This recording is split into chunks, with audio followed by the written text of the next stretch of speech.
కేంద్ర ప్రభుత్వం మనకు అనుమతిస్తే పాకిస్తాన్ బార్డర్లో ఉండి కూడా పాకిస్తాన్ ఉగ్రవాదులను మేము కొట్లాడే ధైర్యం మాకు పెద్దపల్లి పట్టణ ప్రజలకు ఉన్నది.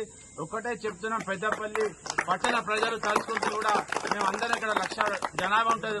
మాకు కేంద్ర ప్రభుత్వం అనుమతిస్తే మేము బార్డర్ మీద నిలబడి పాకిస్తాన్ తీవ్రవాదులు ఉన్నారో, పాకిస్తాన్ డంపర్స్ ఉన్నారో వాళ్ళకి కాల్చి పారేస్తామని మేము కేంద్ర ప్రభుత్వానికి భరోసా ఇస్తూ, లేదా కేంద్ర ప్రభుత్వం ఏదైతే నిర్ణయం తీసుకుంటుందో ఆ నిర్ణయానికి పెద్దపల్లి పట్టణ ప్రజలు గాని పెద్దపల్లి ఛాంబర్ ఆఫ్ కామర్స్ తరఫున పూర్తి మద్దతు పలుకుతున్నాం. కేంద్ర ప్రభుత్వం ఏ నిర్ణయం తీసుకున్నా పాకిస్తాన్ ఉగ్రవాదాన్ని వ్యతిరేకంగా ఆ నిర్ణయానికి మేము 100% మేము కేంద్ర ప్రభుత్వానికి మద్దతిస్తూ ఈనాటి బంద్ కార్యక్రమానికి మాకు పోలీసు అధికారులు కానీ ఇతరత్ర అధికారులు కూడా మాకు సపోర్ట్ ఇచ్చినందుకు వ్యాపారస్తులు అందరికీ కూడా నా హృదయపూర్వక నమస్కారం చేసుకుంటూ ముగిస్తున్నాను. జై హింద్, జై భారత్.